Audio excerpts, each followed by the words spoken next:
평안을 빕니다. 사랑하는 산성교회 믿음의 청년 여러분, 그리고 믿음의 성도 여러분, 한 주간 그리스도인답게 살기 위해 노력하고 고군분투한 여러분의 삶 가운데에 하나님의 은혜가 임하기를 간절히 소망합니다. 가끔 제가 이런 생각을 할 때가 있습니다. 그냥 하나님께서 모든 것 해결해 주시면 좋을 텐데. 저만 그런 생각하나요? 여러분도 그런 생각하죠? 하나님께서 해결해 주시면 딱 좋을 텐데. 우리 전도하는 것 되게 힘들잖아요. 때로 우리가 전도하러 나갔을 때 하나님께서 구름으로 산성교회 화이팅, 그런 거 있지 않습니까? 여러분, 하나님 경험해 보셨습니까? 하나님 살아계십니다, 하늘 보세요 이랬는데 하나님이 갑자기 위에서 안녕. 이러면 전도 그냥 한 큐 아닙니까? 그냥 안 그렇습니까 여러분? 그런데 왜 안 하실까 하나님? 매번 복음을 전해도 듣지 않는 자가 있다면, 매번 복음을 전해도 듣지 않는 친구나 가족이 있다고 생각해 보시죠. 하나님 너 사랑한다, 하나님 살아계신다, 교회 한번 가자, 이런 얘기에도 듣지 않는 자가 있다면 하나님께서 갑자기 카톡으로 업데이트 돼서 좀 불편하죠? 근데 그 불편한 카톡으로 연락이 와서 갑자기 야 이번 주 교회 와야지. 하나님 얼마나 간단합니까? 그러지 않아요? 전화라도 갑자기 오후 2시쯤 전화 딱 와가지고 여보세요? 야 나 하나님인데 너 왜 전도해도 듣질 않냐, 이렇게 해주시면 진짜 너무 좋을 것 같은데 말이죠. 고난과 재난 사이에서 우리가 해결할 수 없을 것 같던 그런 일에 폭풍을 잠잠케 하신 하나님이 나타나셔서 사람들을 막 구해내신다면, 그러지 않아요? 자동차 사고가 나기 전에 보이지 않는 손이 딱 생겨서, 아니 그냥 보이는 손이 차를 딱 막아서 보호해줘. 그러면 여러분 하나님 믿지 않겠습니까? 우리 청년 회장이 얼마 전에 차 사고가 났는데 앞차를 갖다 박았단 말이죠. 자동차 코가 쏙 들어갔어요. 그때 보이는 손이 나타나서 제우차를 딱 막아서 보호해줬어. 여러분 그러면 왜 뭔 일입니까? 제가 그리스도인입니다. 사람들 다 갑자기 우와 난리나. 여러분 그러면 좋지 않겠어요? 하나님 전지하시고 전능하시니 우리를 구원할 능력이 있고 또 마음도 있으시잖아요. 우리를 구원할 마음도 있고 능력도 있으신 분이니까 그냥 그 일 행하시면 되는데, 전도할 때 얼굴 딱 보여주시고, 우리가 어려움과 위험에 닥쳤을 때 보호해 주시고, 건물이 막 무너지고 불이 나는 상황이면 하나님이 모든 거를 딱 해결해 주시면 될 것 같은데 왜 안 하시느냐, 이런 생각이 든단 말이죠. 그런데 여러분 그거 아셔야 됩니다. 하나님께서 자신의 일을 하지 않는 것 같을 때가 있죠. 우리가 볼 때 하나님 이런 일을 해주시면 참 좋을 텐데 라는 생각이 들지만, 하나님께서는 하나님의 일을 행하고 계시다는 것을 우리는 알아야 됩니다. 욥기 38장을 보면요, 하나님을 향해 부르짖는 욥을 향해 하나님이 말씀하십니다. 내가 땅에 기초를 놓을 때 너 어디 있었냐? 응? 바다가 모태에서 나올 때 그 문을 막고 그것을 문으로 가둔 것 누구냐? 그게 아침에게 빛을 내라고 명령하는 사람이 누구고 새벽에게 자리를 지키라고 한 사람이 누구냐? 빛을 비추고 이 땅에 비를 내리게 하고 모든 것을 운행하는 자가 누구냐? 하나님이라는 거예요. 하나님은 지금도 하나님의 일을 행하십니다. 하나님의 일을 행하십니다. 그런데 때로는 하나님께서 모든 일을 혼자 하지는 않으시는 것 같아요. 하나님께서 홀로 일하지 않는다고 해서 아침을 맞도록 허락하게 저와 함께 일하진 않으시죠. 그러지 않으세요? 상환아 오늘 아침 몇 시에 해 뜨게 할까? 5시 반쯤이요? 그래 오케이, 이렇게 하진 않으신단 말이죠. 그 일은 하나님께서 알아서 하십니다. 그러지 않으시겠어요? 하나님이 주시는 하루와 하나님이 운행하시는 것은 하나님이 알아서 하세요. 그래서 우리는 때로 하나님 홀로 일하는 것 같지만 하나님께서는 사람을 통해서 하시는 일도 있단 말입니다. 저와 여러분을 통해 하시는 일도 있단 말이죠. 잠잠히 살펴보면 하나님께서 사람과 함께 하시는 그 일은 하나님의 뜻이 드러나는 일인 것 같아요. 하나님이 뜻이 드러나는 일은 사람과 함께 하신단 말이죠. 하나님의 뜻이 세상 가운데 선포되어야 할 때, 그리고 사람 가운데 선포되어야 할 때에 하나님은 혼자 일하지 않으시고 사람과 일하십니다. 하나님이 하늘에 나타나서 안녕하면 하나님 혼자 일하시는 거죠. 그러나 하나님께서 우리와 함께 일하신단 말이죠. 아담을 통해서 세상을 다스리기도 하셨고요, 다윗을 통해 이 땅을 통치하기도 했고, 예수님을 통해 구원을 이루시고 선포하기도 하셨습니다. 하나님의 뜻이 세상 가운데 그리고 인간 가운데 선포되어질 때 주님은 사람을 들어 쓰신단 말이죠. 그러나 하나님이 사람과 함께 일하시는 방법은, 하나님이 사람과 같이 일한다고 하니까 마치 게임처럼 상환이 클릭 오른쪽 가라, 오케이 여기서 나무 채집하고 이런 식으로 하는 건 아니라는 거예요. 영화에서 말하듯 이 세상이라는 판을 보면서 장난치면서 신이 비 내리고 이거는 재앙 주고 이렇게 하는 것도 아니란 말입니다. 하나님께서 사람을 향한 무한한 사랑을 가지고 그 사랑을 우리에게 쏟으신 다음에 그 사랑이 세상 가운데 흘러가도록 하나님께서는 일을 하시는 거예요. 그 사랑으로 인해 하나님의 일에 연약하고 부족한 우리를 참여시키는 은혜를 주신단 말입니다. 오늘 본문 역시 하나님께서 하나님의 뜻을 사람과 세상 가운데 선포하시는 사건입니다. 그리고 그 일에 사람을 부르시는 장면이죠. 여러분, 하나님의 뜻이 무엇입니까? 애굽에 머물고 있는 이스라엘 자손들이 그 땅에서 나와서 하나님께서 약속하신 땅을 향해 나아가고 그 약속하신 땅에 거주하는 것입니다. 그리고 그 하나님의 뜻을 이루기 위하여서 한 사람을 세우죠. 그게 누구입니까? 모세입니다. 여러분, 궁금하지 않아요? 모세 이 사람은 도대체 어떤 사람이길래 하나님께서 쓰실까? 그러지 않습니까? 우리가 이제 신학교 막 가고 그러면 열정이 막 타오른단 말이죠. 그래서 수련회 같은 데 가면 주님 나를 보내소서 막 이런 거 한단 말이죠. 제가 선교학과 출신이기 때문에 선교학과 수련회 가면 모두 선교를 다짐합니다. 무슨 느낌인지 알죠? 기도하다가 한참 기도하다가 주를 모르는 저 땅 가운데 누가 와야 하겠습니까? 그럼 갑자기 우리가 아멘! 두 손 들고 세상 가운데 나갈 사람 결단 주님 나를 보내소서. 그럼 진짜 막 세상이 떠나가라 외쳐요. 그리고 한 5년쯤 지나잖아요. 그럼 주님 쟤를 보내소서. 이렇게 합니다. 모세는 어떤 사람이길래 하나님께서 쓰셨을까? 도대체 어떤 사람이길래 말이죠. 그가 어떤 사람이길래 하나님이 그를 부르시고 하나님의 뜻을 사람과 세상 가운데 선포하는 자로 쓰셨을까요? 그럼 모세의 인생을 한번 살펴보죠. 모세는 첫 번째로 왕자였습니다. 왕자. 그러지 않아요? 한 레위 가문의 아들로 태어났는데 그때 애굽 왕 바로가 히브리 민족 중에 남자가 태어나면 다 죽이라고 명했습니다. 그때에 기적적으로 살아남아서 바로의 딸에게 입양되어서 왕자처럼 산 사람이 누굽니까? 모세입니다. 역시 하나님이 쓰시는 사람은 그런 기적 같은 드라마가 있어야 되죠. 그런 거 아닙니까? 그래서 저처럼 평범하게 사는 사람들은 하나님 안 쓰시잖아요, 맞죠? 네?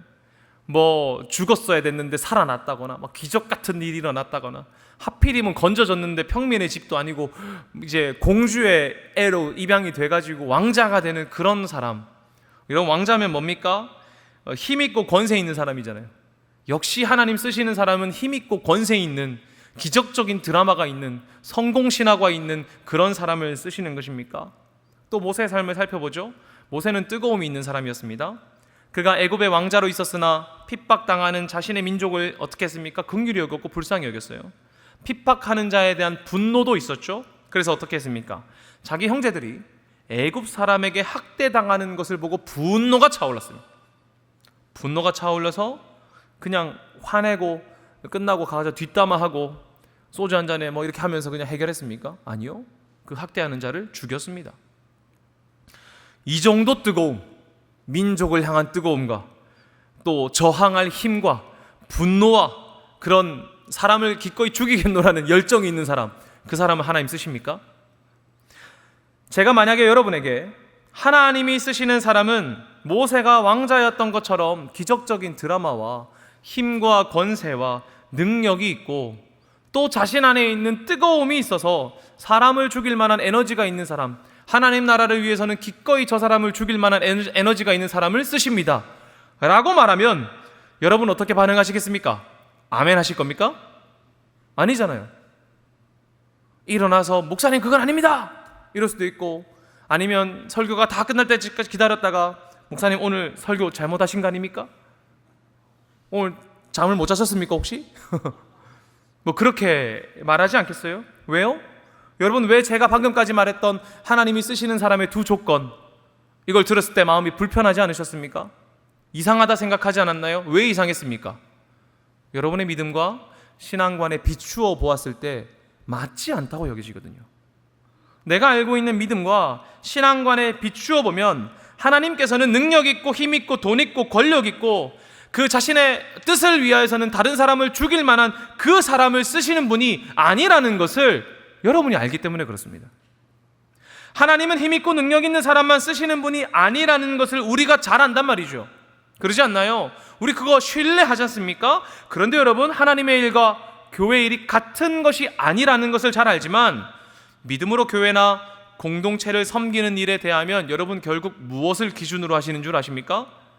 믿음으로는 아니라고 말하지만 우리가 교회 일이나 혹은 하나님의 일을 말할 때에 우리는 결국 힘과 능력과 권세와 돈으로 이야기합니다.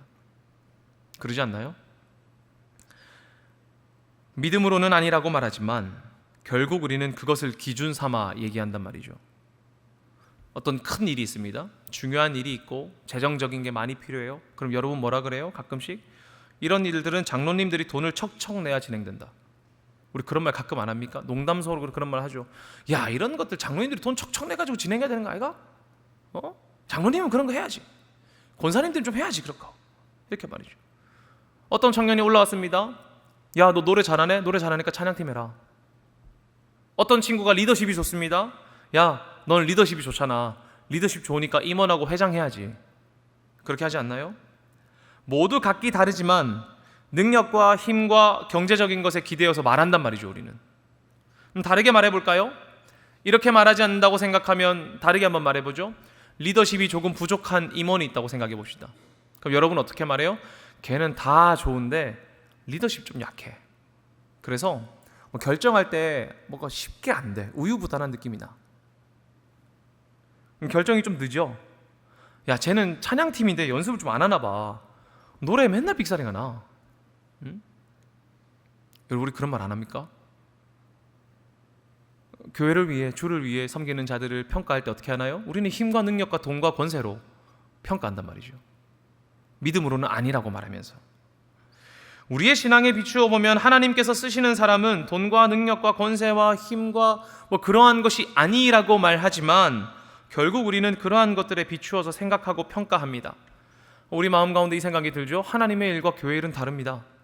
예, 다르죠. 저도 그렇다고 생각합니다. 모든 교회 일이 하나님의 일은 아니라고 생각하니까요. 그러나 또 한번 다르게 생각해 보죠. 작디 작은 교회 일도 그렇게 힘과 능력과 권세와 경제적인 관점으로 보는데 더 크신 하나님의 일은 그런 관점으로 안 보실 자신 있으십니까? 예? 교회 일은 그렇게 하나님의 일과 다르니까 교회 일은 그래도 좀 할 수 있지 라고 생각하면서 하나님께서 행하시는 일에 대해서 하나님께서 나를 들어 쓰신다고 하실 때 그 기준으로 안 볼 자신이 있냐고요. 교회 일은 봉사는 돈과 능력과 힘으로 판단하지만 때로는 그 능력이 필요하다라고 말하지만 하나님의 일에는 그 관점 싹 빼고 오직 믿음으로 봅니다 라고 할 수 있냐고요. 쉽지 않을걸요.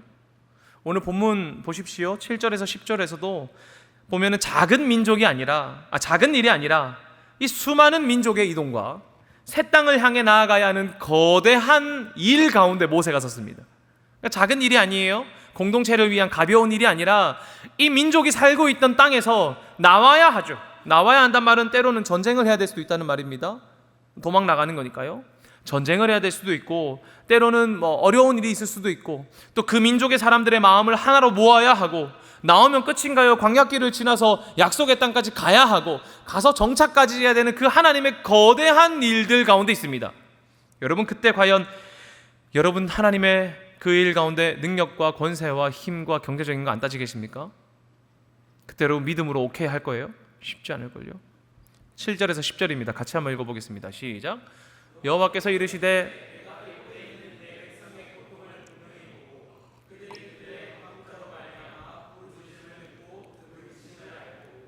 내가 내려가서 그들을 애굽인의 손에서 건져내고 그들을 그 땅에서 인도하여 아름답고 광대한 땅, 젖과 꿀이 흐르는 땅, 곧 가나안 족속, 헷 족속, 아모리 족속, 브리스 족속, 히위 족속, 여부스 족속의 지방에 데려가려 하노라.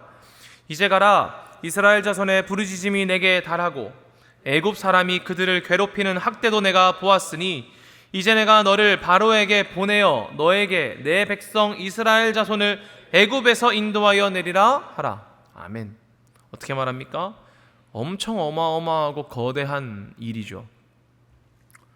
교회 봉사 정도의 수준이 아닙니다. 내가 애굽에 있는 백성의 고통을 들었고 보았고 감독자로 말미암아 부르짖고 근심하는 거 봤어. 그래서 내가 너희를 그 애굽의 손에서 건져내서 가나안 족속, 헷 족속, 아모리 족속, 브리스 족속, 히위 족속, 여부스 족속의 지방에 데려가서 거기 머물게 할 거야. 자, 애굽에게 가라. 바로에게 가서 데리고 가겠다고 말해. 그리고 그 지역으로 우리 민족들 데려가라. 여러분, 이 큰 일입니다. 어마어마한 일이에요.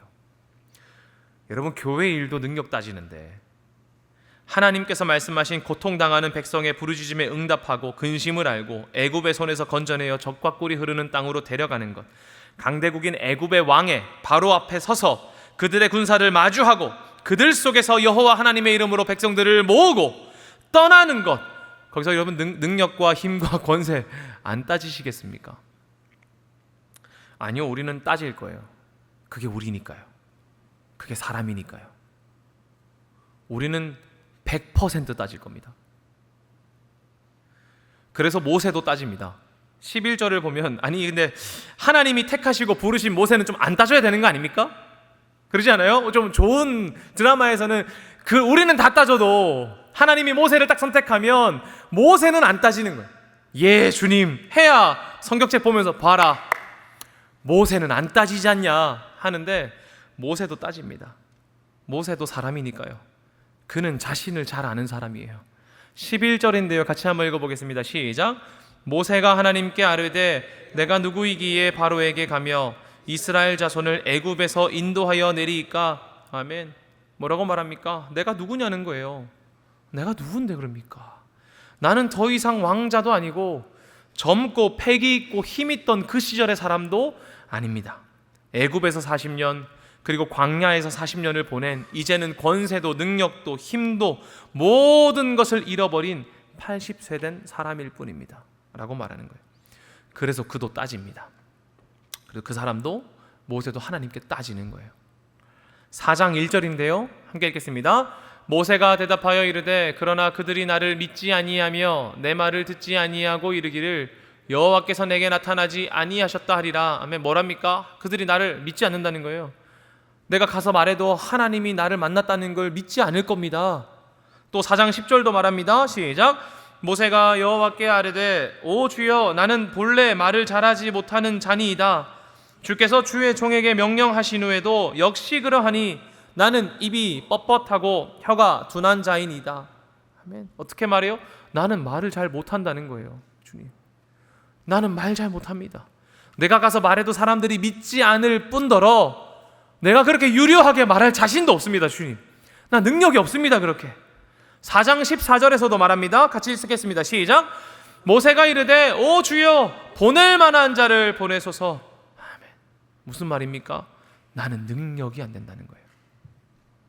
하나님의 일을 하기에 나는 능력이 안 된다는 겁니다. 하나님, 내가 좀 더 능력이 많을 때, 젊거나 권세가 있거나 힘이 있거나 왕자일 그때 찾으시지, 왜 지금처럼 힘도 없고 권세도 없고 능력도 없는 때 찾으십니까? 보낼 만한 자를 보내소서 라고 말하는 거예요. 그런데 여러분, 이 모세의 외침이 우리 안에도 있지 않습니까? 여러분 안에도 있지 않냐고요? 하나님, 제가 지금은 한낱 대학생일 뿐입니다. 저는 한낱 취준생일 뿐입니다. 나는 고작 신입사원입니다. 하나님, 나는 그냥 아직 청년입니다. 지금보다 더 능력이 좋을 때, 하나님 더 잘 섬길 수 있을 그때 나를 부르시지, 그때 나를 쓰시지. 하나님, 나보다 다른 사람을 보내소서. 주님, 쟤를 부르소서. 여러분, 그 마음이 우리 가운데도 있지 않냐고요? 그때 하나님께서 어떻게 하시는 줄 아십니까? 하나님, 됐어, 너는 끝났어 임마. 그렇게 하지 않으십니다. 사람들이 모세가 하나님을 만난 것을 믿지 않는다고 말하자 하나님께서는 지팡이와 기적으로 나 하나님, 나 여호와를 만난 것을 증명하라 라고 말하십니다. 하나님, 나 말을 잘 못합니다. 사람들에게 말을 잘할 수 없습니다 라고 말하자 하나님 말씀하세요. 누가 사람의 입을 지었느냐? 누가 너의 입을 만들었니? 내가 만든 건 아니냐? 내가 도와줄게 라고 말씀하십니다. 또 보낼 만한 자를 보내라는 모세의 간청에 하나님께서 어떻게 한 줄 아십니까? 아론을 붙여주세요. 아론과 함께 가라. 혼자 가기 힘드니 함께 가라. 하나님은 모세를 통해 일하시기로 작정하신 것 같습니다. 그러니까 그 사람으로 일하기로 작정하신 것 같아요. 왜 하나님께서 모세를 통해 일하시기로 작정하셨을까요? 왕자여서요? 아니면 열정이 있어서? 아니요, 그게 아니라는 거예요. 모세의 입장에서는 자신이 부족하기 때문에 하나님의 일을 하기가 적합하지 않다고 생각했을 수 있습니다. 나는 하나님의 일을 하기에 적합하지 않습니다. 그럴 수 있죠. 나이가 들었으니까요. 내가 부족하니까요. 힘과 권력과 능력이 더 이상 나에게 없으니까요. 예전에는 민족을 위한 열정이 있었는데 이제는 그런 열정이 없으니까요. 그러나 하나님은 모세가 지금의 때에 이를 때까지 기다리신 것 같아요. 힘이 있고 능력이 있을 때 쓰신 것이 아니라 모든 것을 다 잃어버린 그때를 기다리신 것 같습니다. 왜요? 주님은 능력 좋은 모세가 아니라 하나님 말씀을 신뢰할 모세가 필요했기 때문에 그렇습니다. 사랑하는 여러분, 하나님의 일을 행한다는 것은, 하나님의 일을 행하는 사람은 능력이 좋은 사람이 아닙니다. 여러분 자꾸 주의 앞에 나올 때 혹은 주와 교회를 위하여 무언가 할 때 능력을 따지죠. 내가 그 능력이 없어서, 누군가를 비판할 때 저 능력이 저 사람이 없어서. 믿음으로는 그게 아니라는 거 잘 알잖아요. 그러나 그게 우리 앞에 오면 믿음이 빛을 발하는 것 같아요. 빛바래는 것 같아요. 여러분, 하나님의 일을 행하는 사람은 앞서 말씀드린 것처럼 능력이 좋은 사람이 아닙니다. 아무리 말을 잘한다고 해도 여러분, 애국 군대와 바로 왕 앞에서 히브리 민족을 무사히 데려 나올 수 있을까요? 말빨이 엄청 좋아. 너무 좋아. 그렇다고 해서 이 이스라엘 백성들을 바로 왕 앞에서 데려올 수 있겠습니까? 능력이 좋고 싸움을 잘한다고 해서 애굽의 군대 앞에 서 있는 이 백성들을 한 사람도 다치지 않고 건져낼 수 있을까요? 바로 왕 앞에서 1대1로 맞짱 떠가지고 승리한 사람이 나라 가지는 겁니까?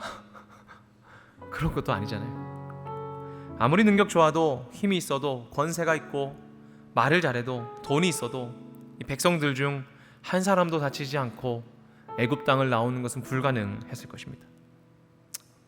모세가 바로에게 죽거나 히브리 민족이 전쟁을 치러야 됐거나 거기서 빠져나온다고 해도 몇 명 살아나지 못한 채 나와야 됐겠지요. 아무리 힘이 있어도, 아무리 능력이 뛰어나도 못하는 겁니다. 누가 할 수 있습니까? 하나님만이 할 수 있는 거예요. 그래서 하나님은 모세의 능력도 중요하지 않고요, 그의 열정도 중요하지 않고요, 그의 권세도 중요하지 않습니다. 딱 하나 중요한 거예요. 오직 주님을 신뢰할 수 있는 자. 나 연약합니다, 주님. 나 말도 잘 못합니다. 사람들이 내 말을 안 들을 겁니다. 내 이야기에 귀담아 듣지 않을 것입니다. 나는 능력이 없고 싸워 이길 수 없습니다.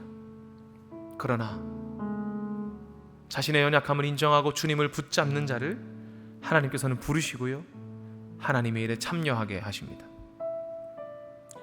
사랑하는 여러분, 우리가 주와 복음을 위해 이 자리에 나오지 않았습니까? 여러분, 예배하러 나올 때 주와 복음을 위해 나온 거지 않습니까?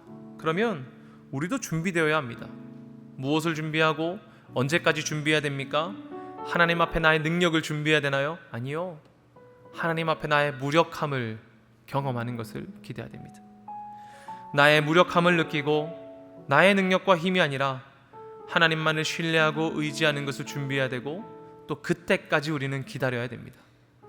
죄송스러운 말이지만 그때가 될 때까지 우리는 마음 아프고 쓰러지고 힘들 수 있습니다. 그러나 그때에 주님, 나는 말을 잘 못하고 보낼 만한 자를 보내소서. 나의 무력함을 느끼는 그때에 하나님께서 우리를 쓰실 것입니다. 우리 자신의 능력으로 스스로를 판단하지 맙시다. 나는 능력이 없어서, 재주가 없어서, 오래 다니지 않아서, 다양한 이유로 주와 복음을 위한 일에서 발 빼지 마십시오. 하나님은 능력과 힘 있는 자가 아니라 오히려 자신의 무력함을 고백하고 주님의 능력을 구하는 자에게 하나님의 일에 참여할 수 있는 은혜를 주십니다. 또 서로 판단할 때에 힘과 능력으로 판단하지 마십시오. 하나님이 그를 부르신 것은 능력이 좋아서, 리더십이 좋아서, 노래를 잘해서, 권력이 있어서, 힘이 있어서가 아니라 주님 말씀에 순종할 믿음이 있기 때문이라고 고백하십시오. 내가 하는 판단으로 나도 그 판단 받을 것입니다. 오히려 주님께서 맡기신 일에 순종하는 자의 믿음을 기뻐하고 응원하고 즐거워하며 나도 그 믿음을 가지고 섬기겠노라. 주와 복음을 위해 살겠노라. 고백하는 자가 되십시오. 그때 하나님께서 주님의 일에 참여할 수 있는 은혜를 더하여 주실 것입니다. 우리 오늘 주님의 일에서 쓰시는 자, 주의 일에 참여하는 자는 능력이 아니라 주님을 신뢰하는 자라고 말씀드렸습니다. 여러분, 능력이 없고 힘이 없습니까? 괜찮습니다. 하나님, 능력이 있을 때까지 기다려주세요가 아니라 하나님, 내가 주님을 신뢰할 수 있을 때까지 날 견뎌주시옵소서. 그리고 나의 무력함을 고백할 때에 나를 사용하여 주시옵소서. 고백하는 여러분 되어서 하나님께서 이 땅 가운데 우리 교회를 통하여 일하실 그 일에 참여하는 자가 되기를 간절히 소망합니다.